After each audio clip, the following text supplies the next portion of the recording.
اللهم صل على سيدنا ومولانا محمد صاحب التاج والمعراج والبراق والعلم، دافع البلاء والوباء والقحط والمرض والألم، اسمه مكتوب مرفوع مشفوع منقوش في اللوح والقلم، سيد العرب والعجم، جسمه مقدس موطر مطهر منور في البيت والحرم، شمس الضحى بدر الدجى صدر العلا نور الهدى كهف الورى مصباح الظلم، جميل الشيم شفيع الأمم صاحب الجود والكرم، والله عاصمه وجبريل خادمه والبراك مركبه والمعراج سفره، وفوق سدرة المنتهى مقامه، وقاب قوسين مطلوبه والمطلوب مقصوده والمقصود موجوده، سيد المرسلين خاتم النبيين شفيع المذنبين أنيس الغريبين رحمة للعالمين، راحة العاشقين مراد المشتاقين شمس العارفين، سراج السالقين مصباح المقربين، محب الفقراء والغرباء واليتامى والمساكين، سيد الثقلين نبي الحرمين إمام القبلتين وسيلتنا في الدارين، صاحب قاب قوسين محبوب رب المشرقين ورب المغربين، جد الحسن والحسين مولانا ومولى الثقلين، سيدنا أبي القاسم محمد بن عبد الله نور من نور الله، يا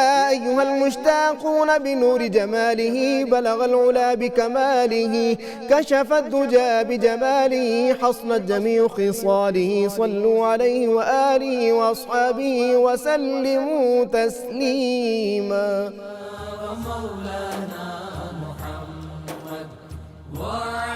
بسم اللہ الرحمن الرحیم۔ السلام علیکم ناظرین، پروگرام صبح نور کے ساتھ آپ کا میزبان نذیر احمد غازی حاضر ہے۔ ناظرین کرام، حضرت ابو انیس محمد برکت علی صاحب رحمہ اللہ کی تالیف اسماء النبی الکریم صلی اللہ علیہ وآلہ وسلم سے ایک اسم مبارک پڑھنے کی سعادت حاصل کر رہا ہوں۔ سیدنا المصطفیٰ صلی اللہ علیہ وآلہ وسلم، ہمارے سردار پاک صاف، درود و سلام بھیجے اللہ آپ صلی اللہ علیہ وسلم، آپ کی آل پاک اور آپ کے صحابہ کرام پر۔ حضور نبی کریم صلی اللہ علیہ وآلہ وسلم کے وصال پاک کے بعد سیدنا ابو بکر صدیق رضی اللہ عنہ رسول اللہ صلی اللہ علیہ وسلم کا مرثیہ بیان کرتے ہوئے عرض کرتے ہیں، سب لوگ یہ بات جانتے ہیں کہ رسول اللہ صلی اللہ علیہ وآلہ وسلم انتہائی پاکیزہ اخلاق کے مالک ہیں، اور آپ صلی اللہ علیہ وسلم کی عفت و پاک دامنی کی تو کوئی مثال ہی نہیں ملتی۔ یا رسول اللہ صلی اللہ علیہ وسلم، میری جان آپ صلی اللہ علیہ وسلم کے جسم اطہر اور بدن مطہر پر قربان ہو، آپ صلی اللہ علیہ وآلہ وسلم کتنے عالی ذکر، شائستہ اخلاق اور پاکیزہ وجود والے ہیں۔ ناظرین کرام، علامہ اقبال نے بڑی خوبصورت بات کہی تھی۔ انہوں نے کہا، نہ اٹھا پھر کوئی رومی عجب کے لال ازاروں سے، وہی آب و گلے ایراں وہی تبریز ہے ساکی۔ ناظرین کرام، جنگ عظیم ختم ہوئی اور دو شخصیات جو تھیں، نپولین فرانس کے اور پروفیسر نکلسن جو بڑے مشہور تھے، ادیب بھی تھے اور بہت بڑے محقق مستشرق، ان دونوں نے جا کے مختلف یونیورسٹیوں میں لیکچر دیے۔ انہوں نے فرانس میں دیے، انہوں نے یورپ کی مختلف یونیورسٹیوں میں نکلسن دیے۔ دونوں کا مفہوم میں عرض کر رہا ہوں، الفاظ تھوڑے سے بدل کے ان کے آپس میں بدلے ہوئے ہیں، لیکن مفہوم یہ ہے کہ دونوں نے یہ بات کہی کہ انسانیت کی تباہی ہو سکی جنگ عظیم کے بعد، اور اگر اب بچی کھچی جو انسانیت اگر اس کو بچانا ہے تو اس کے لیے ہمیں اپنی درسگاہوں اور اپنی یونیورسٹیوں کے دروازے رومی اور سعدی پہ کھولنے ہوں گے۔ ناظرین کرام، رومی کی تعلیمات جو ہیں وہ انسانیت نوازی، انسانیت سازی اور انسانیت سے محبت کا درس دیتی ہیں۔ یہی وجہ ہے کہ جب 9/11 کے بعد دنیا میں ایک غلغلہ اور ہر طرف ایک پریشانی کی کیفیت تھی پوری دنیا میں، تو سب سے زیادہ جو کتاب بکی امریکہ کے اندر جو بیسٹ سیلر تھی وہ مثنوی مولانا روم تھی۔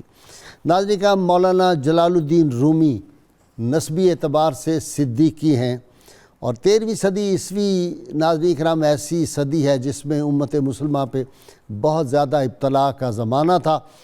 بلخ میں پیدا ہوئے جو شہر علوم و فنون کا مرکز تھا، تتاری حملوں کی وجہ سے ساری امت مسلمہ جو تھی پریشان تھی۔ خوارزم شاہی سلطنت جو تھی وہ بھی اس زمانے میں خطرے میں تھی، تو مولانا کے والد بہاؤالدین رحمۃ اللہ علیہ جو تھے ان کو علاء الدین کیقباد اول جو تھا اس نے کونیا میں ان کو دعوت دی کہ آپ یہاں مستقل رہائش اختیار کریں، وہاں شفٹ ہو گئے۔ ناظرین کرام، 1245 مولانا مسند ارشاد پہ بیٹھے ہوئے ہیں، درس دے رہے ہیں، سینکڑوں شاگرد سامنے بیٹھے ہیں حوض کے کنارے۔ یکدم ایک مجذوب آتا ہے جس کے بال بکھرے ہوئے ہیں اور جس کے لباس بھی کوئی پراگندہ حال ہے بالکل، وہ آ کے پاس بیٹھ جاتا ہے۔ مولانا درس جاری رکھتے ہیں، کئی گھنٹوں درس جاری رہا اور یہ مجذوب بیٹھا رہا۔ جب درس ختم ہوا تو کتابیں کچھ پڑی ہوئی تھیں مولانا کے پاس، تو اس مجذوب نے پوچھا، این چیست، یہ کیا ہے؟ مولانا نے جواب دیا، چیز اس کہ تو نمی دانم، یہ وہ چیز ہے جسے تو نہیں جانتا۔ فقیر جلال میں آ جاتا ہے، اٹھا کے کتابیں حوض کے اندر پانی میں پھینک دیتا ہے۔ مولانا بہت پریشان ہوتے ہیں غصے سے، اور سارے طالب علم اس کو مارنے کے لیے دوڑتے ہیں۔ مولانا روک دیتے ہیں لیکن کہتے ہیں یہ تو نے کیا کیا ہے؟ وہ کہتا ہے ناراض مت ہو۔ اپنا ہاتھ حوض میں ڈالتا ہے، کتابیں نکالتا ہے، کتابیں بالکل خشک ہیں۔ مولانا اس سے پوچھتے ہیں حیرت کے ساتھ، این چیست، یہ کیا ہے؟ وہ جواب میں کہتا ہے، چیز اس کہ تو نمی دانم، یہ وہ چیز ہے جسے تو نہیں جانتا۔ بس ناظرین کرام، یہ کہنا تھا تو سارے حجابات مولانا کی آنکھوں سے اٹھ گئے اور پھر وہ اس کے دامن سے وابستہ ہو گئے۔ اس شخصیت کا نام شمس الدین تبریزی رحمۃ اللہ علیہ، بہت بڑے جو ولی کامل تھے اور مولانا کے مرشد تھے۔ اس کے بعد مولانا نے گوشہ نشینی اختیار کر لی تھی۔ 7 برس لگے اس مثنوی کو لکھنے میں۔ مولانا نے مثنوی لکھی، دیوان شمس تبریزی اور فی ما فی آپ کی آخری نثر کی کتاب ہے۔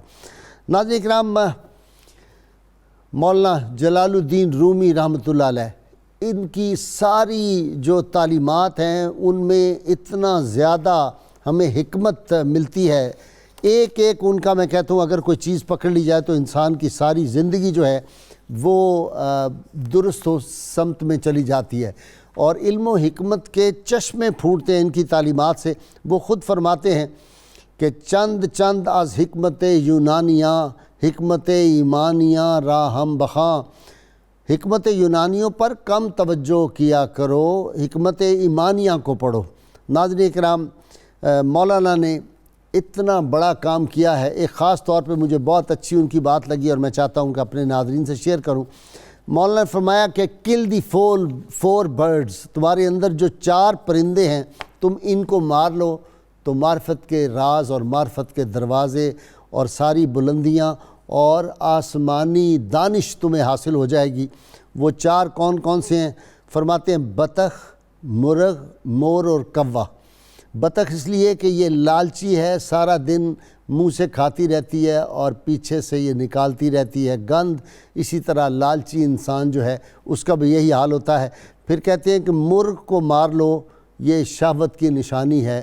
ایک مرغ بعض اوقات 100 مرغیاں جو ہیں ان میں رہتا ہے۔ اور ناظرین کرام پھر کہتے ہیں کہ مور جو ہے اپنے اندر کا اس کو مار لو، کیونکہ مور اپنے پر پھیلاتا ہے، خود نمائی کرتا ہے، شہرت طلبی اور ریاکاری کرتا ہے، اس سے بچ جاؤ، اس کو اگر مار لو گے اندر کے مور کو۔ اور پھر کہتے ہیں کوے کو مار لو، یہ حریص ہے، یہ کھاتا ہے ہر وقت اور کہتا ہے وہ کیا ہے کہ اس دنیا میں جو کچھ تم نے انجوائے کرنا ہے وہ اس کو کر لو۔ گریڈی لور سیلف جو ہے وہ انسان کے اندر جو پیدا کرتا ہے، یہ کوے کی فطرت ہے، اس سے بچو۔ ناظرین کرام، مولانا فرماتے ہیں کہ بعض اوقات تیرے ساتھ کوئی دھوکہ ہوتا ہے، کوئی انسان تجھے پریشان کرتا ہے، دکھ پہنچاتا ہے، تو تو کہتا ہے یہ کیا ہوا؟ یہ اس انسان نے مجھے بہت دکھ پہنچایا، اس نے مجھے دھوکہ دیا، اس نے محسن کشی کی۔ تو مولانا فرماتے ہیں کہ نہیں، سینکڑوں شیطانوں نے انسانوں کا روپ دھار رکھا ہے، میرے دوست تو ان کو انسان نہ سمجھ، جب تم سوچے گے کہ یہ شیطان ہے تو پھر تمہیں کبھی افسوس نہیں ہوگا۔ اور پھر فرماتے ہیں کم ظرف اور بد فطرت سے نیکی اور علم سکھانا، بد فطرت کو اور کم ظرف کو علم سکھانا ایسے ہی ہے، اور نیکی سکھانا جیسے قزاق ڈاکو کے ہاتھ میں تلوار دے دینا۔ ناظرین کرام، آج مولانا جلال الدین رومی رحمۃ اللہ علیہ مولا روم کس طرح بنے، ان کا زہد، ان کا تقوی، ان کا علم، ان کی حکمت، اور ناظرین کرام عشق ہی عشق ہے۔ رومی جو ہے اس کی اول بھی عشق ہے، آخر بھی عشق ہے۔ اس پہ گفتگو کرنے کے لیے آج میرے ساتھ 3 علمی شخص موجود ہیں۔ پہلے نوجوان اسکالر، صوفی اسکالر، ادیب ہیں، شاعر ہیں، استاد ہیں، ڈاکٹر محمد نوید اظہر صاحب میرے ساتھ ہیں۔ ان کے ساتھ مشہور روحانی شخصیت، آپ ان سے بھی واقف ہیں، ڈاکٹر نوید سے بھی واقف ہیں۔ پیر انوار حسین جلوانوی میرے ساتھ ہیں۔ اور ناظرین کرام، تیسرے شاعر اور ادیب ہیں پروفیسر ڈاکٹر محمد شاہ کھگا۔ یہ آپ تینوں کا بہت شکریہ۔ جی ڈاکٹر صاحب، میں تو مولانا کو پڑھتا جاتا ہوں اور مجھے لگتا ہے کہ آگے کوئی کلزم کھلتے چلے جاتے ہیں اور بندہ اسی کا ہی ہو کے رہ جاتا ہے ویسے۔ جی ہاں، بسم اللہ الرحمن الرحیم۔ دنیائے شعر و ادب میں 2 طرح کے شاعر ہوئے ہیں۔ پہلے وہ کہ جو پہلے سے موجود موضوعات پر طبع آزمائی کرتے ہیں، اور دوسرے وہ کہ جو سنگ و خشت سے اپنا جہان معنی خود تعمیر کرتے ہیں۔ واہ۔ مولانا جلال الدین رومی رحمۃ اللہ علیہ، جن کا لقب حضرت مولانا ہے، دوسری قسم کے شعراء میں سے ہے۔ آپ وہ ہستی ہیں کہ جنہوں نے شاعری کو اپنے صوفیانہ پیغام کی ترسیل کا ذریعہ بنایا، اور عقل عیار کو آئینہ دکھایا، اور اس کی بے بسی، بے چارگی اور تہی دامانی کو ثابت کرتے ہوئے عشق کی بالادستی عقل پر ثابت کی۔ حضرت مولانا جلال الدین رومی رحمۃ اللہ تعالی علیہ کا اصل نام محمد ہے، جلال الدین آپ کا لقب ہے، اور کونیا جہاں آپ زیادہ عرصہ رہے اور وہاں رشد و ہدایت کے چراغ جلائے، وہ چونکہ اس زمانے میں رومن ایمپائر کے زیر نگین تھا اور اس علاقے کو روم کہتے تھے۔ ترکی کے بہت سارے علاقے جو تھے وہ سلطنت روم میں شامل تھے، لہٰذا اسی مناسبت سے ان کو مولانا روم کہتے ہیں۔ آپ کا خاندان بہت علمی، اور دادا اور والد بہت بڑی شخصیات تھے۔ والد سلطان بہاؤالدین تھے جو بہت بڑے مفتی تھے، اور بلخ میں ان کا وطن تھا جو موجودہ افغانستان میں ہے۔ تو پورے ملک سے ان کے پاس فتوے آتے تھے اور لوگ ان سے رہنمائی طلب کرتے، لیکن علاقے میں ان کے لیے بڑا حسد اور عداوت پائی جاتی تھی، تو اس وجہ سے انہوں نے وہاں سے ہجرت کی۔ تو شام، دمشق، حلب، مکہ اور مدینہ ہوتے ہوئے لارندہ ایک جگہ تھی، وہاں جا کر مقیم ہو گئے، اور مولانا روم رحمۃ اللہ علیہ بھی ان کے ساتھ ساتھ چلے۔ یہ بلخ میں ہی پیدا ہو گئے تھے، تو تقریباً 40 سال کی عمر میں یہ کونیا میں تشریف لائے، اور باقی وقت جو تھا انہوں نے کونیا شریف میں گزارا۔ حضرت مولانا جلال الدین رومی رحمۃ اللہ علیہ نے ابتدائی تعلیم تو اپنے والد محترم سے حاصل کی، جن کو بارگاہ رسالت سے سلطان العلماء کا لقب ملا تھا۔ اچھا، سبحان اللہ۔ حضرت شیخ بہاؤالدین رحمۃ اللہ علیہ کو۔ تو اس کے بعد اپنے والد کے ایک مرید خاص شیخ برہان الدین کے سپرد ہوئے، اور شیخ برہان الدین نے بہت سارے علوم و فنون انہیں سکھائے، اور پھر بعد میں 9 برس میں سلوک کی منازل بھی انہیں طے کرائیں۔ اچھا، خواجہ فرید الدین عطار رحمۃ اللہ علیہ نے بچپن میں ہی کہا کہ یہ جوہر قابل ہے، اس کا دھیان رکھنا۔ جی ہاں، جب حضرت سلطان بہاؤالدین ان کے والد جو تھے وہ سیر و سیاحت کے دوران میں خواجہ فرید الدین عطار سے ملے، تو مولانا روم بھی چھوٹے تھے، بچے تھے، تو ان کے ساتھ تھے، تو انہوں نے ان پر خاص شفقت فرمائی۔ اور مولانا روم کی شاعری پر ثنائی اور عطار کے اثرات ملتے ہیں، اور وہ فرماتے ہیں کہ عطار روح بود و ثنائی دو چشمے ہو، ما از پے ثنائی و عطار آمدے۔ عطار تو روح کی مانند ہیں اور ثنائی 2 آنکھوں کی مانند ہیں، اور میں تو ثنائی اور عطار دونوں کے خیالات کی تشریح کے لیے دنیا میں آیا ہوں۔ جی بابا جی، مولانا روم فرماتے ہیں کہ جب سے کعبہ بنا ہے اللہ اس میں نہیں رہتا، وہ تو مومن کے قلب میں رہتا ہے، اور وہاں سے ایک دفعہ آ جائے تو پھر جاتا نہیں۔ یہ سمجھائے۔ اس میں کوئی شک و شبہ کی کوئی جائز نہیں ہے۔ اچھا، کہ بیت اللہ کعبہ را یک بار بیتی گفت یار، کعبہ کو تو ایک دفعہ خدا تعالیٰ نے فرمایا ہے کہ یہ میرا گھر ہے، گفت یا عبدی برا 70 بار، جب میں ایک دفعہ اس کو پکارتا ہوں تو مجھے یا عبدی 70 دفعہ کہتا ہے. واہ سبحان اللہ. تو جس کو ایک دفعہ اس نے اپنا گھر کہا, جب وہ اس قدر قابل عزت و احترام ہے تو اپنی حقیقت کی طرف یہ توجہ مبذول کرواتے ہیں کہ جب خدا تعالیٰ مجھے ہر لمحہ جب بھی میں اس کا نام لیتا ہوں 70 دفعہ مجھے وہ لبیک یا عبدی فرماتا ہے, تو میری حقیقت انسانیہ کیوں قابل احترام نہیں؟ ٹھیک. اصل میں قلب المومن عرش اللہ تعالیٰ, ٹھیک. مومن کا دل اللہ تعالیٰ کا عرش ہے. اور حضرت جناب جلال الدین رومی صدیقی حنفی, آپ میرے والد گرامی سے غلام محمد قادری جب بھی آپ کا نام لیتے تھے تو فرماتے تھے جلال الدین روم مست بادہ قیوم. واہ واہ واہ واہ واہ واہ سبحان اللہ. کہ آپ ذات پاک کے بادہ میں مست تھے. تو آپ نے یہ بھی مسلم شریف میں فرمایا ہے کہ خدا تعالیٰ نے فرمایا کہ انی لا یسونی فی ارضی ولا سمائی ولیکن یسونی فی قلب عبد المومن. میں آسمانوں اور زمینوں میں نہیں سماتا, مومن کے دل میں سما جاتا ہوں. سمانے کا مطلب یہ ہے کہ میں اس کو ایسا قرب مطلق عطا فرماتا ہوں کہ وہ اس کو اپنی ذات میں محو کر دیتا ہوں. اچھا بابا جی یہ بتائیں, مولانا کہتے ہیں رو تو زنگار از رخے او پاک کن بعد ازاں آ نور را ادراک کن. اپنے دل کو زنگ دوئی سے, زنگ اسنینیت سے, زنگ تباہمات و وساوس و شکوک و شبہات سے, اور اپنے دل کو جو کہ مصفہ آئینہ ہے اس کو غیریت کے خیالات سے پاک کر لے, تو پھر تجھے کیا ہوگا؟ دوسرا مصرع آپ پڑھیں, بعد ازاں آ نور را ادراک کن. پھر جو تجھے نور حاصل ہو اس کا ادراک کر. رسول پاک صلی اللہ علیہ وسلم کا فرمان واجب الاذعان ہے, فرماتے ہیں کہ ہر ایک چیز کی کوئی نہ کوئی سرائن ہوتی ہے جو اس کو صاف اور مصفہ کرتی ہے, لیکن دل کی جو سرائن ہے وہ اللہ کا ذکر ہے. واہ واہ واہ واہ. ذکر الہی سے یہ جو دل ہے یہ صاف اور مصفہ ہو جاتا ہے, آئینہ بن جاتا ہے, اور جب آئینہ بن جاتا ہے تو اس میں محبوب حسین اپنے حسن کو دیکھنے کے لیے آئینے کو سامنے کرتا ہے. جی ڈاکٹر صاحب, آدمی دیدست باقی پوست است, دید آ باشد کے دید دوست است. بسم اللہ الرحمن الرحیم.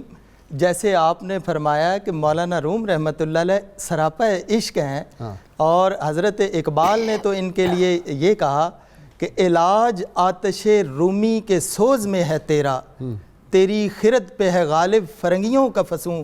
تو اس میں علاج بھی جو ہے وہ مولانا روم رحمۃ اللہ علیہ کے سوز کو رکھ دیا. تو مولانا روم رحمۃ اللہ علیہ نے اس شعر میں یہ فرمایا کہ آدمی جو ہے وہ صرف اور صرف سراپا عشق ہے, باقی سب پوست اور چھلکا اور کچھ نہیں ہے. اور اسی میں جو حقیقت ہے, ایک جگہ پہ وہ عشق کے حوالے سے وہ کہتے ہیں کہ نمی گویم کہ عشق را شرع و بیاں, ہرچہ گویم کہ عشق را شرع و بیاں, چن با عشق آیم خجل باشم ازاں. ایک جگہ پہ یہ وہ کہہ دیتے ہیں کہ مجھ سے لوگ کہتے ہیں کہ حضرت آپ عشق کے بارے میں کوئی تشریح فرما دیں, تو کہتے ہیں جب میں عشق کی طرف آتا ہوں تو شرمندہ ہو جاتا ہوں. عشق ایک ایسا جذبہ ہے, ایک ایسا مقام ہے جس میں وہ ایک جگہ پہ یہ کہہ دیتے ہیں کہ لوگ کہتے ہیں میں عشق میں مر گیا. مولانا روم رحمۃ اللہ, میری آہیں نکل رہی ہیں, میں مر رہا ہوں, میری کروٹ کروٹ بے چینی ہے. تو وہ عشق مجازی میں اس طرح گھائل ہیں, تو یہ اس عشق کو بھی میں عشق نہیں مانتا. مولانا کہتے ہیں رحمۃ اللہ علیہ کہ لوگ جب کیوں نہیں کسی بوڑھی عورت سے عشق کرتے, کیوں نہیں کسی شیر خوار بچی سے عشق کرتے, تو یہ تو انہوں نے کھٹی لسیاں پی لی ہیں اور یہ کہتے ہیں ہم نے میں الست پی لی ہے. تو یہ کیا عشق ہوا کہ جب وہ حسن و شباب آیا تو وہ نسوانیت کے عشق میں غائل ہو جاتے ہیں. تو مولانا کی چونکہ اس طرح کی حکایات جو ہیں وہ لوگ سخت اور پیچیدہ اور علمی مسائل کی طرف راغب نہیں ہوتے تھے. مولانا کی مثنوی میں تمام حکایات, کبھی پرندوں کی باتیں, کبھی جانوروں کی باتیں, کبھی اس طرح کی مجازی عشق کی باتیں تاکہ لوگ متوجہ ہوں اور ان کی طرف آئیں۔ تو اسی لیے عشق کے مقام میں اقبال نے پیام مشرق میں یہ بھی کہا اور موازنہ کیا، بو علی اندر غبار ناکا گم، دست رومی پردہ محمل گرفت، آں بے گردابی چخس منزل گرفت، این فروتر رفت تا بے گوہر رسید۔ کہ بو علی سینا بھی مسلم فلسفر ہیں اور مسلمان ہیں، اور وہ عقل کے پیمانوں پہ ہر چیز کو پرکھتے ہیں، اور مولانا رحمۃ اللہ علیہ عشق کے پیمانوں میں، اور عشق کو معراج ہے۔ بو علی وہ اونٹنی پہ ایک علم ہے اور اس پہ وہ کجاوا رکھا اور اس میں پردے میں اصل علم کی حقیقت ہے، تو وہ اس کو پانے کے لیے بو علی دوڑتے ہیں تو وہ ناکا کے غبار میں گم ہو جاتے ہیں، اور رومی تو ان پردوں کو بھی اٹھا دیتے ہیں اور کہتے ہیں یہ اتنے گہرائی میں گئے۔ رومی آگے نکل جاتا ہے، دان داں کو نیک بخت و محرم است، زیر کی ز ابلیس و عشق از آدم است۔ ہاں، زیر کی ابلیس و عشق از آدم است، کہ چالاکی ہوشیاری مکاری ابلیس کی طرف سے ہے، اور عشق جو ہے وہ آدم علیہ السلام کا ورثہ ہے۔ وہ کیا ہے کہ عشق عقل یار ہے، 100 بھیس بنا لیتی ہے، عشق بیچارہ نہ ملا ہے نہ زاہد نہ حکیم۔ اچھا، تو عشق کی فضیلت صوفیاء کرام نے بیان کی ہے، یہ کیا عشق ہے؟ تصوف جو ہے وہ سراسر عشق ہی ہے۔ تو مثنوی کو انہوں نے خود ہی کہا کہ یہ مانوی ہے، مثنوی مولوی مانوی، اچھا، یعنی اس میں معانی پوشیدہ ہیں۔ اب ہر چیز کا ایک ظاہر ہوتا ہے، ایک اس کا باطن ہوتا ہے۔ علم کا ایک ظاہر ہے، ایک باطن ہے۔ شریعت کا ایک ظاہر ہے، ایک باطن ہے۔ اسی طرح تصوف کا ایک ظاہر ہے، ایک باطن ہے۔ تو مولانا روم کہتے ہیں کہ مثال دیتے ہوئے، دیکھو بادام کا لفظ جس چیز پر بولا جاتا ہے اس میں چھلکا بھی ہے اور مغز بھی ہے، لیکن بادام کی حقیقت یہ ہے کہ اس کا چھلکا اتارا جائے اور اندر سے مغز کو لے لیا جائے۔ تو میں نے اپنی مثنوی میں ظاہری باطنی کی دین کی حقیقت بیان کی ہے۔ اور عشق یہ ہے کہ قرآن پاک میں 2 چیزیں ہیں، ایک چیز ہے فکر اور ایک چیز ہے ذکر۔ فکر جو ہے وہ دماغ میں پیدا ہوتی ہے، اور ذکر جو ہے وہ قلب کے ساتھ ہوتا ہے۔ اس مادی دنیا پر غور کرنے کے لیے انسان کو دماغ عطا کیا گیا، جو مادی چیز ہے، مادے کی بنی ہوئی چیز ہے۔ دماغ فکر کرتا ہے تاکہ اس کائنات کو سمجھے اور وجود باری تعالیٰ کا قائل ہو جائے۔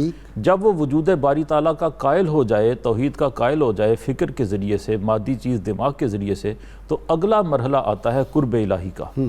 قرب الہی جو ہے وہ مابعدت طبیعت کی چیز ہے، اس کے لیے مادی چیز فائدہ نہیں دے سکتی۔ اب فلسفہ یونان میں جن لوگوں نے مابعدت طبیعت کی مباحث کی ہیں، کیا انہوں نے اپنی عقل سے کی ہیں؟ سوال ہی پیدا نہیں ہوتا۔ ہر دور میں، ہر قوم میں، ہر امت میں انبیاء کرام نازل ہوئے، اور انہوں نے جو تعلیمات دیں ان کی روشنی میں اس دور کے یا اس علاقے کے جو اہل عقل تھے وہ غور و فکر کرتے رہے۔ ارسطو کیا اپنی عقل سے مابعدت طبیعت کے مسائل حل کر سکتا تھا؟ سوال ہی پیدا نہیں ہوتا۔ تو جب دماغ کی رینج سے کوئی چیز باہر نکل جاتی ہے تو پھر اس کے لیے کسی ایسی چیز کی ضرورت ہے جو مادی چیز نہیں ہے، وہ قرآن مجید کے الفاظ میں دل ہے یا فؤاد ہے۔ عقل کی نکل جا عقل سے آگے کہ یہ نور چراغ راہ ہے، منزل نہیں ہے۔ تو جب دماغ کی رینج سے چیز باہر نکل گئی، میٹا فزیکل ورلڈ جو تھی، جو حواس کی زد میں نہیں آتی، اس میں جب پہنچے تو پھر اس کے لیے کسی غیر مادی چیز کی ضرورت پڑی۔ بابا جی، گر با استدلال کارے دی بدے، فخر رازی رازدار دی بدے۔ عشق ہے کیا؟ یہ پیار ہے، یہ انس ہے، یہ دل لگی ہے، یہ الفت ہے، یہ محبت ہے، یہ معدت ہے، یہ عشق ہے۔ سبحان اللہ۔ خود مولانا روم صاحب فرماتے ہیں، عشق آتش ببد جو برفروخت، اور یہ حضور کے فرمان کا ترجمہ کر رہے ہیں کہ ہر چی غیر حق ببد دان جملہ سوخت۔ عشق ایسی آگ ہے جب یہ بھڑک اٹھتی ہے تو محبوب کے بغیر، حسن جانا کے بغیر ہر ایک چیز کو خاکستر اور جلا کے رکھ دیتی ہے۔ یعنی عاشق حقیقی کو محبوب کا ہی جلوہ نظر آتا ہے، تصور بھی ہے محبوب کا، نگاہوں کے سامنے بھی محبوب ہے، ہر کے آیت در نظر از دور پندارم توئی. جب بھی وہ کسی کو دیکھتے ہیں اس میں حسن جانا کا جلوہ دیکھتے ہیں. اور عشق جیسے قرآن پاک میں ہے اشد حبا للہ، شدت محبت کو عشق کہتے ہیں. اور عشق وہ نور ہے. بلکہ شیخ اکبر محی الدین ابن عربی نے تو عشق کی یہ تعریف کی ہے، العشق هو ذات المحض صرف. عشق وہ ذات ہے جو غیر مدرک ہے. اور عشق جب دل میں پیدا ہوتا ہے اس کی مہربانی سے یحبہم و یحبونہ، جب خدا اپنے بندے سے محبت کرتا ہے تو پھر یہ اس سے محبت کرتے ہیں. اور پھر سمع، بصر، قدرت، کلام، ارادہ، علم اور حیات ان کا نہیں رہتا، بلکہ وہ تقرب کی جو حدیث پاک ہے وہ ان پر ثابت ہوتی ہے کہ میں اپنے بندے کی آنکھ ہو جاتا ہوں، زبان ہو جاتا ہوں، کان ہو جاتا ہوں، ہاتھ ہو جاتا ہوں، پاؤں ہو جاتا ہوں. یعنی میری آنکھوں سے وہ دیکھتا ہے تو مجھے کو دیکھتا ہے، جب وہ سنتا ہے تو میری بات کو سنتا ہے. جیسے سیدنا امام اعظم ابو حنیفہ فرما رہے ہیں وَإِذَا سَمِعْتُ فَانْكَ قَوْلًا طَيِّبًا وَإِذَا نَظَرْتُ فَلَا أَرَىٰ إِلَّا كَ. یا رسول اللہ صلی اللہ علیہ وسلم، جب میں سنتا ہوں تو آپ کا ہی قول پاک سنتا ہوں، اور جب میں دیکھتا ہوں تو آپ کا ہی جلوہ اور آپ کا ہی جمال میرے سامنے. سبحان اللہ. وہی بات جو اقبال نے کی، خدائے لم یزل کا دست قدرت تو، زباں تو ہے، یقین پیدا کرے غافل کے مغلوب گماں تو ہے. مجھے بریک لینی ہے. ناظرین کرام، ذکر ہے مولانا روم کا، اور آپ دیکھیں کہ ویسٹ کے، یورپ کے اور امریکہ کے بڑے بڑے جو دانشور تھے وہ بھی اس بات کو مانتے ہیں کہ آج کے دور میں رومی کی ضرورت ہے، رومی کی تعلیمات کی ضرورت ہے. اور ہمارے ہاں تو اللہ ماشاءاللہ بہت ہی کم مولانا روم کا تعارف کرایا جاتا ہے. تو میں سمجھتا ہوں کہ اگر آج ہمارے معاشرے میں ہمارے نوجوان کو مولانا روم اور سعدی پڑھا دیے جائیں تو یہ جو تخریب کاری کے واقعات ہیں، یہ جو دہشت گردی کے واقعات ہیں، یہ جو تشدد پسندی معاشرے میں جنم لے رہی ہے، یہ محبت میں ڈھل جائے گی. ہمارے ساتھ رہیے گا. بہت خوبصورت میں نے مولانا روم کی ایک حکایت آپ کو سنانی. Welcome back. ناظرین کرام، مولانا روم فرماتے ہیں، اور آج کے حالات پہ بڑی وہ صادق آتی ہے بات، فرماتے ہیں احمقاں سرور شدستند و زبیم، احمقاں سرور شدستند و زبیم، آکلاں سرہا کشیدہ در گلیم. کہ احمق لوگ حکمران بن گئے اور ان کے ڈر سے عقل مندوں نے اپنے سر قباؤں میں چھپا لیے. یعنی خاک میں مل گئے نگینے لوگ اور حکمران بن گئے کمینے لوگ. یہ اس شعر کا مطلب ہوتا ہے. ناظرین کرام، میں ایک کالر لے لوں اور پھر آپ کو ایک حکایت بہت خوبصورت سنانی ہے. جی السلام علیکم. وعلیکم السلام. غالب قبلہ کیا حال ہے؟ خیریت سے؟ اللہ کا شکر. جی کون صاحب؟ غالب قبلہ سید جہانگیر شاہ سیدی عرض کر رہا ہوں اسلام آباد سے. جی شاہ صاحب. سوال یہ ہے کہ مولانا جامی رحمۃ اللہ علیہ ماشاءاللہ عشق کی دنیا کے بادشاہ ہیں، تو یہ عشق حقیقی اور مجازی کا فرق کیا ہے، ذرا یہ تھوڑا سا بتا دیجیے. ٹھیک ہے جی، مجازی اور حقیقی کا فرق. جی دوسرے کالر بھی دے دیں. جی السلام علیکم. وعلیکم السلام ورحمۃ اللہ وبرکاتہ. جی حضور، ایک تو آپ کے لیے دعائیں ہیں کہ اللہ آپ اور آپ کے چینل کو مزید ترقیاں دے. بہت شکریہ. اور دوسرے نمبر پر حضور یہ ایک سوال ہے میرا کہ مولانا روم کا ایک مشہور واقعہ ہم سنتے ہیں کہ انہوں نے کتابیں کنویں کے اندر ڈال دی. یہ تو میں نے سنا دیا. یہ شروع میں آپ نے غور نہیں کیا.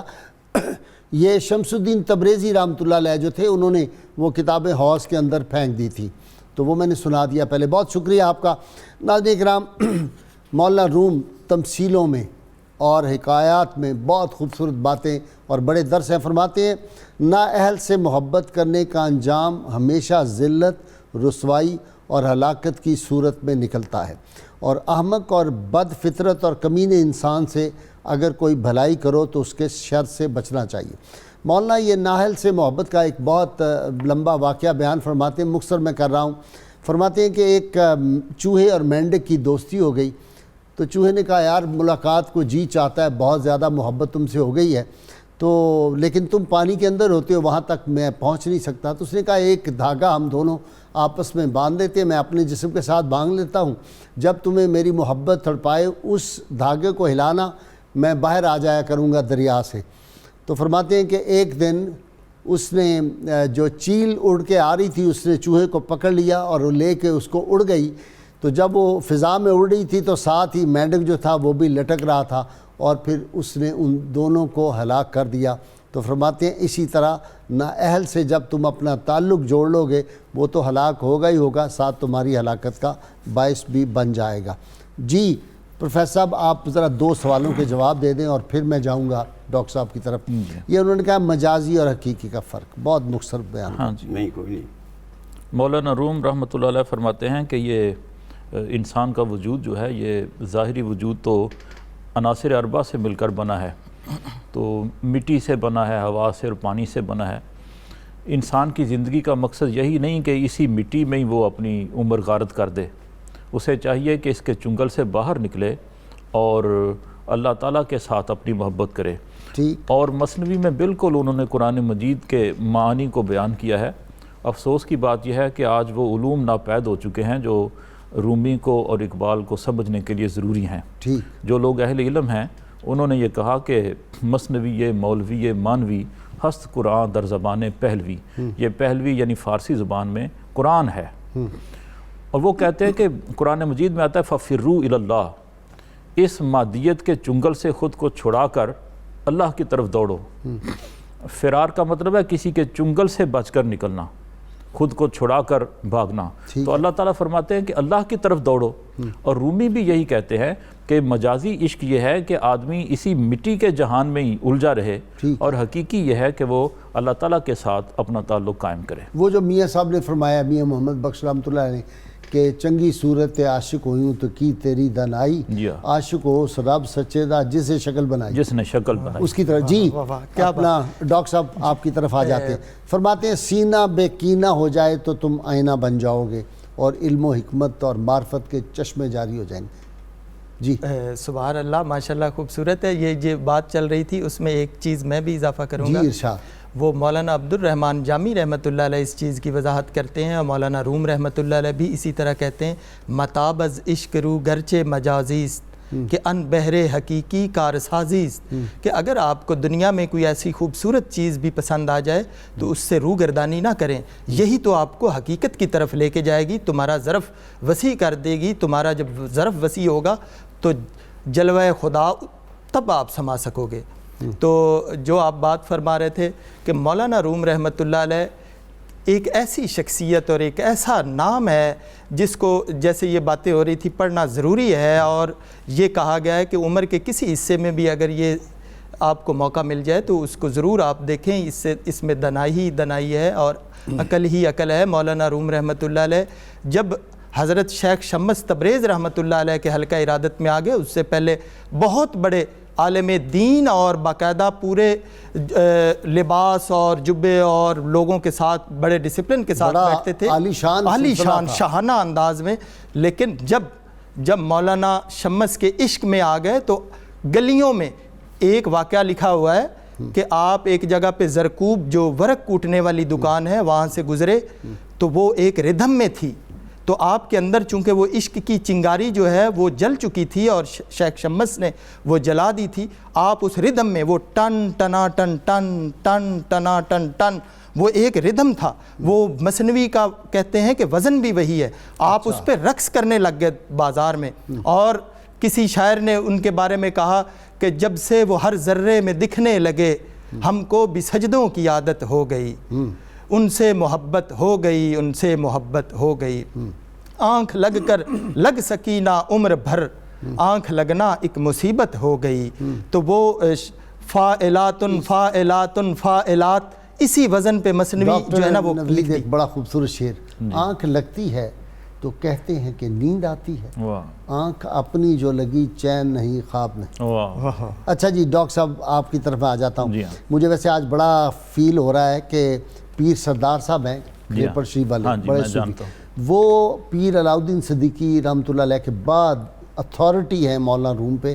میرے ذہن میں کل نہیں آیا اور وقت پھر کم تھا، جب یاد آیا شام کو کہ ان کو بلا، وہ ان کو ساری مثنوی یاد ہے، اور پھر جب وہ درس دیتے ہیں تو یوں لگتا ہے کہ قرآن و حدیث سے اور وہ جو دلائل ہیں وہ پھر ایک دریا بہتا ہے. اگلی دفعہ ان کو بلانا ہے, آپ نے یاد نہیں کرانا. انشاءاللہ وہ بڑے صاف باطن بزرگ ہیں, اور 3 پشتوں سے ان کے گھر میں مثنوی کا فیضان ہے. اچھا, پہلے ان کے دادا دیتے تھے, پھر ان کے والد, اور اب یہ اور کمال آدمی ہیں جی. اس دور میں بڑے کم لوگ اس درجے کے ہمارے روشن پاس ضمیر ہیں, اور اپنی باطنی قوت سے وہ مثنوی کے اسرار کو سمجھتے ہیں. میٹا فزکس آف رومی کا ایک بہت بڑا مسئلہ روح ہے.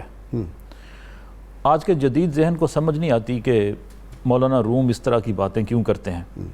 جب تک قرآن و حدیث کی نص کا علم ان کے پاس نہ ہو وہ رومی کو نہیں سمجھ سکتے. حضرت آدم علیہ السلام کی اور حضرت موسیٰ علیہ السلام کی ملاقات ہوئی, مسلم شریف میں بھی ہے, المستدرک علی الصحیحین میں بھی ہے. تو حضرت موسیٰ علیہ السلام نے آدم علیہ السلام سے سوال کیا کہ آپ نے کیا کام کیا, ہمیں جنت سے نکلوا دیا. ٹھیک ہے. تو حضرت آدم علیہ السلام نے ارشاد فرمایا کہ آپ اس بات پر مجھ سے جھگڑا کرتے ہیں جو ہمارے پیدا ہونے سے بھی پہلے تقدیر میں لکھی جا چکی تھی. تو رسول اللہ صلی اللہ علیہ وسلم نے جب یہ واقعہ سنایا صحابہ کرام کو تو آپ متبسم ہوئے اور 3 مرتبہ فرمایا فحجّ آدم و موسیٰ. آدم علیہ السلام نے موسیٰ علیہ السلام پر حجت قائم کر دی, ان کو لاجواب کر دیا, ان سے بازی لے گئے. اب دیکھا جائے تو دونوں یہ بات بزرگوں آپ میں کی جاری رہے گی. کالر انتظار میں. السلام علیکم. جی السلام علیکم جناب کے بعد غازی صاحب السلام علیکم. جی وعلیکم السلام. کون صاحب ہیں بھائی؟ سر میں نعت اللہ نیازی فیصل آباد سے بول رہا ہوں سر. جی نیازی صاحب. سر سوال یہ ہے کہ آپ کے بہت ہی فین ہیں, عاشق رسول ہیں. ایک سوال ہے آپ سے جی بسم اللہ. کہ مولانا روم رحمۃ اللہ علیہ فوت ہونے کے بعد اپنے پیر و مرشد سے کتنی دفعہ ملاقات کی ہے؟ ٹھیک ہے. اور آپ کے مرشد کا مزار شریف کہاں؟ ٹھیک ہے جی. تبریز میں ہی مجھے لگتا ہے. کیوں جی, کہاں مزار ہے؟ مولانا روم السلام علیکم. السلام علیکم. السلام علیکم غازی صاحب. جی جی وعلیکم السلام. کیا حال ہے سر؟ ٹھیک ہے. ہاں سر میں نے یہ پوچھنا تھا کہ انسان دین کے لیے یا دین انسان کے لیے؟ ٹھیک ہے ٹھیک ہے. تو نہیں کیا ہے جی وہ, تو نہیں فلاں کے لیے اقبال کا شعر ہے نا, نہ تو زمین کے لیے ہے نہ آسمان کے لیے. جی اچھا جی, 2 سوال آپ جواب دے دیں. ایک وہ کہہ رہے ہیں کہ ان کی کتنی ملاقاتیں ہوئی ہیں مولانا روم سے شمس تبریز کی, اور دوسرا حضرت شمس تبریز رحمۃ اللہ علیہ کا مزار پاک کہاں ہے؟ 2-2.5 برس رہے ہیں حضرت شمس تبریز کی خدمت میں, اس کے بعد ان کو شہید کر دیا گیا تھا, اور مزار جو ہے یہ غالباً ترکی میں ہی ہے. ٹھیک ہے, کیونکہ یہ علاقہ ترکی کا ہی ہے. ٹھیک ہے. اچھا تو اب وہ سوال دوسرا آ گیا کہ جی وہ آدمی دین کے لیے ہے, دین آدمی کے لیے ہے. یہ دونوں ایک دوسرے کے لیے ہیں. اللہ تعالیٰ نے اس کائنات کو انسان کے لیے بنایا, اور انسان سے کہا کہ تو اس کائنات سے باہر نکل کر تو دین پر چل اور اللہ تعالیٰ کا قرب حاصل کر. وَمَا خَلَقْتُ الْجِنَّ وَالْإِنسَ إِلَّا لِيَعْبُدُونِ. ہاں جی, تو روح کا میں مسئلہ بیان کر رہا تھا. حضور پاک صلی اللہ علیہ وسلم نے واقعہ بیان کیا اور فرمایا کہ آدم علیہ السلام نے موسیٰ علیہ السلام پر حجت قائم کر دی. اب دونوں بزرگوں میں سینکڑوں سالوں کا فرق ہے. یہ ملاقات کیسے ہوئی؟ کوئی چیز موجود تھی تو ملاقات ہوئی. حضور پاک صلی اللہ علیہ وسلم شب معراج مسجد اقصیٰ میں تشریف لے گئے, بغیر کسی نوٹیفیکیشن کے تمام انبیاء کرام وہاں موجود تھے. ٹھیک, ارواح موجود تھی. کروائی. حضور پاک صلی اللہ علیہ وسلم بستر پر ہیں اور حضرت فاطمہ پاس بیٹھی ہوئی ہیں, تو اپنے وصال کی خبر سنائی تو وہ رونے لگ پڑیں. تو حضور نے فرمایا کہ میرے اہل خانہ میں سے سب سے پہلے تم مجھ سے ملو گی. تو حضور کے وصال کے بعد 6 ماہ کے اندر اندر ہی حضرت فاطمہ بھی دنیا سے چلی گئیں. حضور کا مدفن کسی اور جگہ ہے, حضرت فاطمہ کا کسی اور جگہ. کون سی چیز ملی؟ تو روح ہوتی ہے, اس کا ایک وجود ہے. مولانا روم کہتے ہیں کہ روح جو ہے وہ انسان کا اصل ہے, انسان کی حقیقت ہے, یہ پرائمری وجود ہے. اور یہ مسئلہ جو ہے یہ جب ذہن میں ہوگا تو پھر ان کے کلام کی سمجھ آئے گی. اب وہ مثال دیتے ہیں, وہ کہتے ہیں کہ حضرت بایزید بستامی رحمۃ اللہ تعالی علیہ بستام سے نکلے مرید ساتھ تھے, تو آگے ایک جنگل تھا, سفر کر رہے تھے. جنگل میں چلتے چلتے رک گئے اور لمبی لمبی سانسیں لینی شروع کر دی. ہوا کو کھینچتے اپنے پھیپھڑوں میں بھر لیتے, پھر کھینچتے, پھر بھر لیتے, پھر کھینچتے. تو مریدوں میں سے ایک خاص مرید جو تھا وہ ان کی اس کیفیت کو بھانپ گیا کہ مرشد پر وجد کی کیفیت طاری ہے. تو اس نے سوال کیا کہ حضرت یہ کیا معاملہ ہے؟ تو حضرت بایزید بستامی رحمۃ اللہ علیہ نے ارشاد فرمایا کہ یہ جو بستی ہے نا اس جنگل کے پاس, خرقان کی, اس بستی میں میرا ایک دوست پیدا ہوگا اور اتنے سال کے بعد پیدا ہوگا۔ تو اس مرید نے پوچھا کہ حضرت ان کا حلیہ کیا ہوگا؟ فرمایا کہ ان کا قد اتنا ہوگا، ان کے ابرو ایسے ہوں گے، ان کی ٹھوڑی ایسے ہوگی، ان کے دانت ایسے ہوں گے۔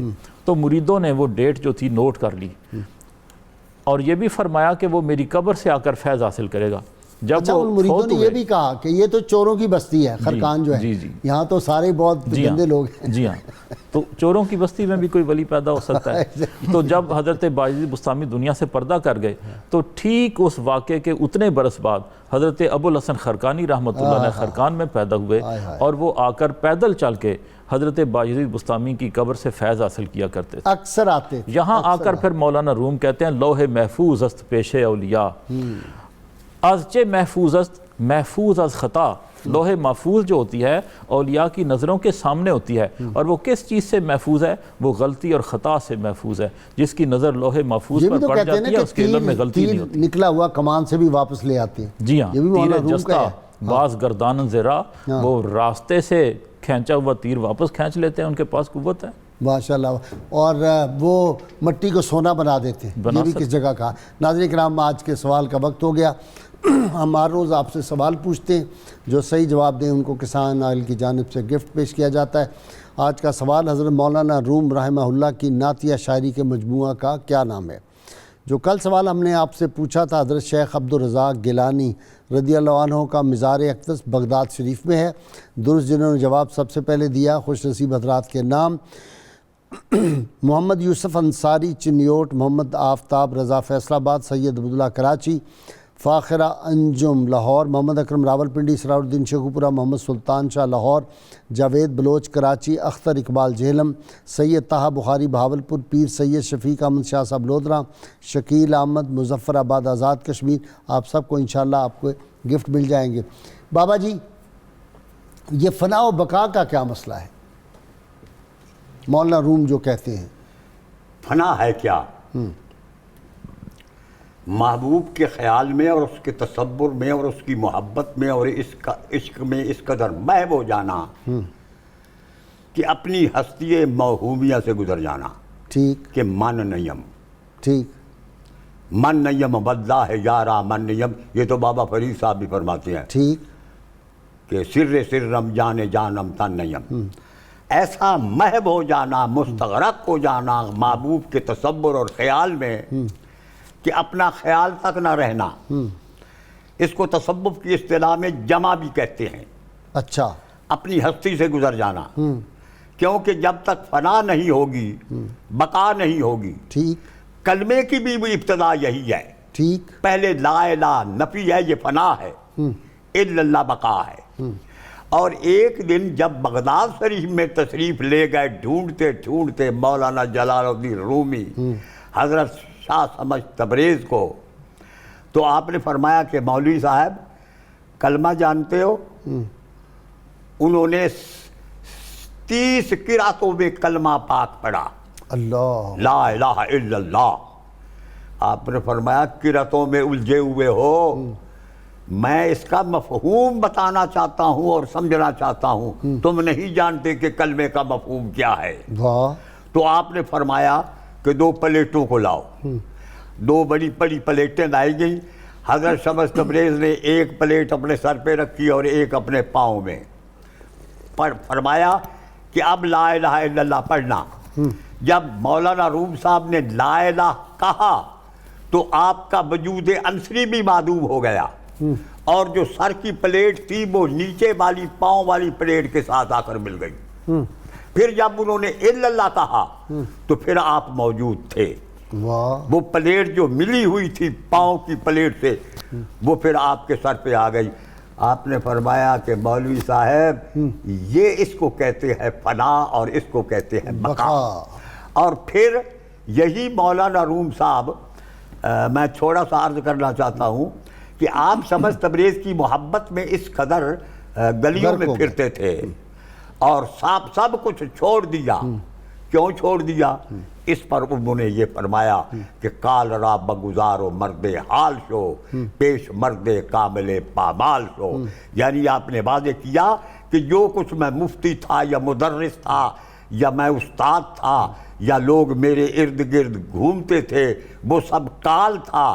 جب تک مرد میدان محبت کی نظر نہ پڑے تو حال پیدا نہیں ہوتا۔ وہ کیا ہے مرد کاملے، کچھ اس طرح کا ہے؟ زیر پائے کاملے پامال شو، کال را بے گزار، کال را بگزار مرد حال شو، کچھ ہے کچھ پیش مرد کامل پامال تو یہ آگے اس کا مصرع ہے کہ مرد کامل کے پاؤں کی خاک بن جا اور اس کے سامنے اپنی ہستی اور اپنی انا کو اور اپنے ارادے کو اور اپنی تمناؤں کو اس کی تمنا پہ، اس کے اشارے پہ قربان کر دے۔ محبت کا آپ کا یہ انداز تھا کہ جب وہ تشریف لے گئے، کیونکہ لوگ مخالف ہو گئے کہ ہمیں فتویٰ دیا کرتے تھے، اور ایک مرد قلندر نے آ کر وہ سارا مقام جو ہے وہ بکھیر دیا ہے، لہذا آپ کا ایک بیٹا تھا جس کا نام علاء الدین تھا، وہ بھی آپ کے مخالف ہو گیا تھا، لیکن ان کا نظریہ یہ تھا کہ وہی بات چلتی رہے، وہی مدرسہ ہو، وہی خانقاہ ہو، اور وہی ذکر ہو، اور وہی فتوے ہو۔ تو ایک ڈاکٹر صاحب مجھے یہ بتائیں، مولانا ہر جگہ کہتے ہیں کہ راہبر کامل کی ضرورت ہے، مرشد کی ضرورت ہے اس راہ میں، وہ ذرا کیا ہے؟ دیکھیں حضرت مولانا روم رحمۃ اللہ علیہ جیسے یہ بات چل رہی تھی، اقبال نے کہا ہے جو فنا اور بقا کی تھی، شمع خود را ہم چرومی برفروز، روم را در آتش تبریز سوز، اپنی شمع کو اس طرح جلاؤ جیسے رومی نے جلایا، اور روم کو تبریز کی آگ میں جلا دو، اپنے آپ کو روم نہ رہے وہ اب تبریز رہے، جیسے آپ کے دیوان کا نام بھی شمس تبریز ہے، دیوان شمس تبریز۔ تو جو آپ نے یہ بات کی ہے کہ وہ رومی رحمۃ اللہ علیہ تو یہاں تک بھی کہتے ہیں کہ صورت پیر کامل صورت ذل الہ، پیر کامل صورت ذل الہ یعنی دید پیر دید کبریا، یہ میں پوچھنا چاہ رہا تھا، پیر کامل صورت ذل الہ یعنی دید پیر دید کبریا، ہر کے شیخ و حق را یک نہ دید، نئے مریدو نئے مریدو نئے مرید، جو حق اور شیخ کو ایک نہ دیکھے وہ مرید کے دائرے میں نہیں ہے، وہ مرید نہیں ہے، وہ اس دستور میں نہیں آتا۔ ڈاکٹر یہ مشکل سوال آپ نے پوچھ دیا، یہ اس کا جواب ایک اگر اجازت دیں تو ایک میں واقعہ بیان کرنا چاہتا ہوں مولانا روم رحمۃ اللہ علیہ کا، چونکہ وہ کہتے ہیں کہ این آتش است بانگ نائے نیست بات، آتش است کہ یہ آگ ہے، یہ ہوا نہیں ہے جو بانسری میں سے نکلتی ہے، تو جس کے اندر ہر کے ان آتش نہ دارت نیست بات، جس میں یہ آگ نہیں ہے اس کو بھی جینے کا حق نہیں ہے، یہ آگ ہونی چاہیے۔ اور آہو زاری کے بارے میں ایک واقعہ جو مثنوی میں چونکہ زیادہ تر واقعات ہیں اور اس کے حوالے سے سمجھاتے ہیں، وہ لکھتے ہیں کہ امیر معاویہ رضی اللہ تعالیٰ عنہ وہ اپنے آ کے کمرے میں استراحت کے لیے لیٹ گئے، تو تھکے ہوئے تھے، تھکے ماندے تھے، اور ان کو جگا دیا گیا صبح، تو کہا کہ میرے محل میں کسی کو اجازت نہیں، یہ کون صاحب ہیں؟ اٹھے بڑے پریشانی سے، اور ایک صاحب وہاں پہ چھپے ہوئے تھے، کہا تم کیسے اندر آئے ہو اور تم نے کیوں جگایا؟ کہا کہ فجر کی نماز کا وقت ہو گیا ہے تو میں نے آپ کو جگایا۔ تو کہا کہ آپ کو اندر کس نے آنے دیا اور آپ ہو کون، مجھے بتاؤ۔ تو اس نے کہا کہ میں ابلیس ہوں۔ تو وہ حیران ہوئے، کہا کہ ابلیس مجھے فجر کی نماز کے لیے جگائے گا؟ تو پھر آگے وہ اس اصرار کرتے ہیں، وہ آگے کافی کہتا ہے کہ میں بھی ان سارے معاملات سے واقف ہوں، میں جانتا ہوں کیسے۔ تو وہ کہتے ہیں کہ اس نے کہا میں نے اس لیے جگایا کہ ایک صحابی کی نماز رہ گئی تھی، تو وہ اتنا رویا حضور اکرم صلی اللہ علیہ وسلم کہ ساروں کی نمازیں قبول ہوگی اور پورے اہل علاقہ کی۔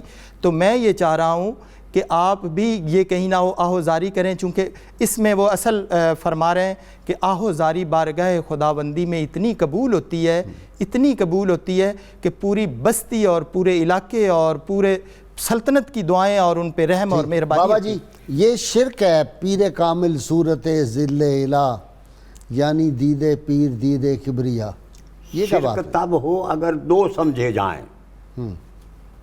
اہل تصوف کے نزدیک دویانگی شرک ہے، اس کے غیر کو سمجھنا شرک ہے، اور اگر اس کے غیر کو نہ سمجھا جائے، اس کا آئینہ، اس کا جلوہ، اس کا تجلی سمجھا جائے تو یہ اسی کا تجلی ہے۔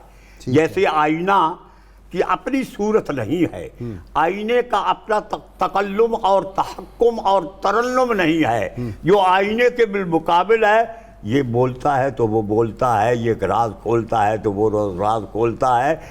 ظاہر میں تو وہ یہ محسوس ہوتا ہے کہ آئینے کی صورت اور ہے، لیکن حقیقت میں وہ آئینے کی اپنی صورت نہیں ہے، یہ اسی کی صورت ہے جو بالمقابل ہے۔ ڈاکٹر صاحب ایک فکرے میں کچھ بتا دیں، مجھے نہیں یہ بات سمجھ آتی، پیر کامل صورت ذل الہ، ذرا نکالیں نا اسے ہمیں۔ مولانا حسام الدین چلپی آپ کے مرید تھے، تو آپ نے بتایا کہ 1 منٹ ہے ٹوٹل، بلکہ آدھا منٹ ہے میرے مرشد کا پاس۔ کیا ہے، سخت سردی ہوتی ہے کونیا شریف میں اور برف باری ہوتی ہے، کوئی شک نہیں، لیکن وہ اس کے باوجود اپنے گھر میں جا کر وضو کرتے تھے، حضرت مولانا کے واش روم میں وہ وضو نہیں کرتے تھے۔ ٹھیک ہے، یہ مرشد کا مقام تھا۔ نہیں وہ ٹھیک ہے، شرک تب پیر ہوتا ہے کامل جب عبد اور معبود میں فرق نہ کیا جائے۔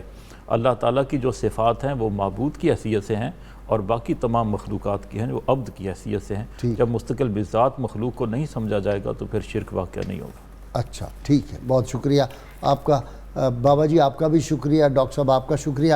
ناظرین کرام، کتاب الشفا سے نسخے کا وقت ہو گیا۔ قید و مشقت سے نجات، 41 دن مسلسل نماز فجر اور نماز عشاء کے بعد 500 مرتبہ حسبنا اللہ و نعم الوکیل کا ورد کرنے سے قید و مشقت سے آدمی کو نجات مل جاتی ہے۔ شرط یہ اول و آخر کوئی بھی درود پاک جو آپ کو آتا ہو کم از کم 11 مرتبہ ضرور پڑھیں۔ سید علی المرتضیٰ شیر خدا فاتح خیبر رضی اللہ عنہ فرماتے ہیں، جس شخص میں بصیرت اور سوجھ بوجھ کا مادہ ہوتا ہے تو اسے علم و حکمت حاصل ہوتی ہے۔ ناظرین اکرام، اللہ کریم سے دعا ہے اللہ تعالی ہمیں حضور رحمت عالمین صلی اللہ علیہ وسلم کی غیر مشروط محبت اور لا محدود وفاداری فرمائے۔ اور ناظرین اکرام، مجھے بہت زیادہ لوگوں کے میسیجز آ رہے ہیں کہ جی ابابیل جو آپ کہتے تھے نظر آتے ہیں، وہ ابابیلوں نے کنکر گرانے شروع کر دیے۔